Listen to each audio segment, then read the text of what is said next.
Halo, Assalamualaikum. Nama saya Kinanti Katianisari, semester 4, jurusan Pendidikan Bahasa Arab, YIN Syekh Nurjati Cirebon. Di sini, saya akan buat video untuk memenuhi tugas individual saya metode pembelajaran bahasa Arab dengan judul Thoriqoh Mubasyiroh. Nah, apa itu Thoriqoh Mubasyiroh? Yaitu metode pembelajaran secara langsung. Nah, metode ini muncul karena kegagalan metode yang sebelumnya, yaitu metode gramatikal.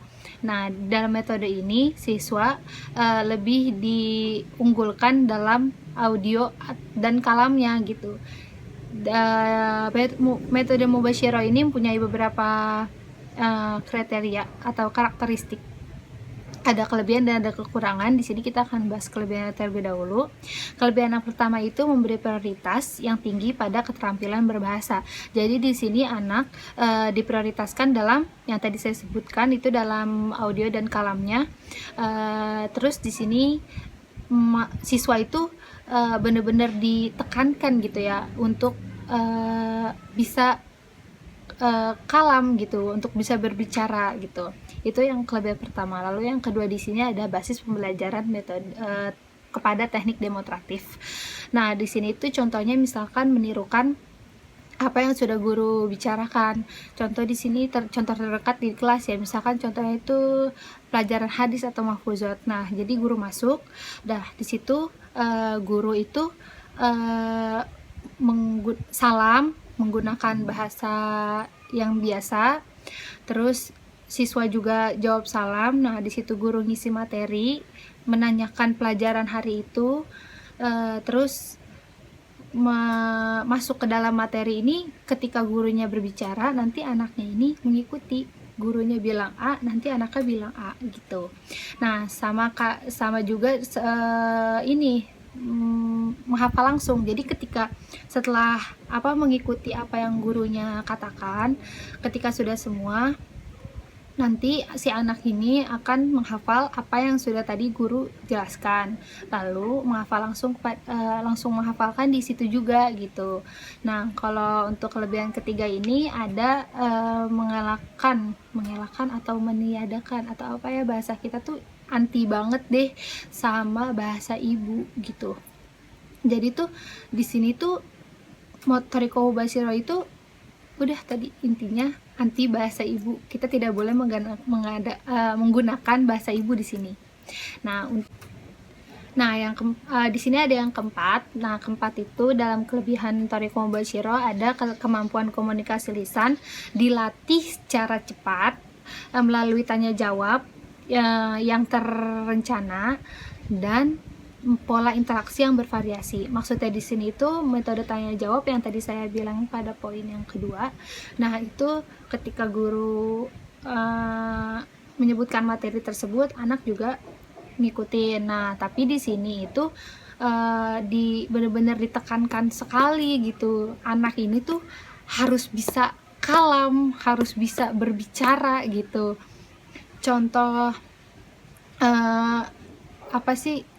contohnya yang tadi kayak nomor 2. Nah, terus di sini tuh ada namanya pola interaksi yang bervariasi. Maksud pola interaksi yang bervariasi mungkin tidak itu aja. Jadi ketika ada interaksi antara guru dan siswa itu bagaimana caranya guru tuh bebas dengan cara apapun, intinya masih dalam satu metode tersebut gitu. Caranya tuh bebas, cara menyampaikan kepada siswanya atau menggunakan tanya jawab tersebut.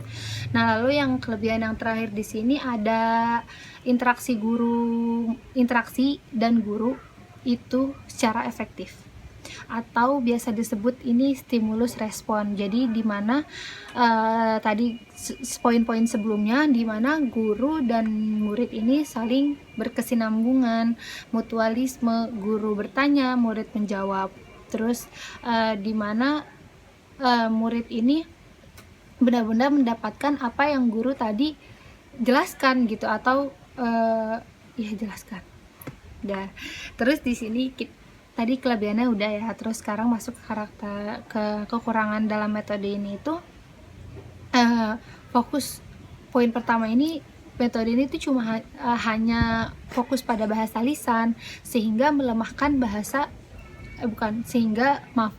sehingga melemahkan metode yang lain seperti kiroah gitu kan, kitabah gitu. Contoh terdekatnya tanpa mengurangi rasa takzim saya, ini pandangan saya, itu pondok pesantren modern. Biasanya pondok pesantren modern ini lebih mengedepankan atau menekankan bahasa lisannya, jadi bukan melemahkan sih, tapi kayak kurang aja gitu dalam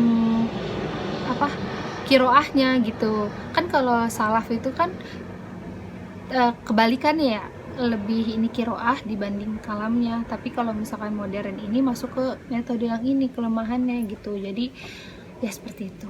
Nah terus untuk poin yang kedua, situasi yang di luar program terjadi kebebasan yang tidak terpuji. Maksudnya itu seperti menyampur adukan bahasa ibu dan bahasa asing, karena kan dari awalnya aja Thariqah Mubasyirah ini kan udah ini udah anti banget nih sama bahasa asing. Nah tapi di sini tuh kelemahannya mereka bisa menyampurkan bahasa kedua dengan bahasa ibu gitu, bahasa asing dengan bahasa ibu gitu. Nah terus contoh lainnya itu misalnya penggunaan kata pada suatu kalimat gitu. Nah terus yang poin ketiga itu ada karena mengasingkan bahasa ibu, muridnya jadi mengetahui struktur maknanya itu dari konteksnya saja. Karena kan kalau bahasa ibu itu kan bahasa pertama ya. Nah jadi tuh dia tuh karena mengasingkan bahasa ibu, jadi dia cuma terfokus atau bisa bahasa yang pada konteksnya saja, pada buku. Misalkan ada buku nih dalam pembelajaran, nah dia tuh cuma paham bahasa yang ada di situ gitu. Nah terus dia tuh bisa ngomong nih, tapi dia kesulitan untuk untuk mengartikan bahasa ibu tersebut gitu, karena emang sesuai konteks aja gitu. Nah terus yang terakhir ini, ada poin terakhir itu karena model teknik menirukan dan menghafal kalimat, metode menirukan dan menghafal kalimat, jadi metode ini dianggap membosankan. Ya gimana ya, cuma tanya jawab, stimulus respon. Jadi di sini tuh siswa tuh jenuh gitu, bosen. Maksudnya saya pribadi juga kalau misalkan menerapkan metode ini agak membosankan gitu aja sih. Itu aja sih dari saya, kurang lebihnya mohon maaf. Assalamualaikum warahmatullahi wabarakatuh.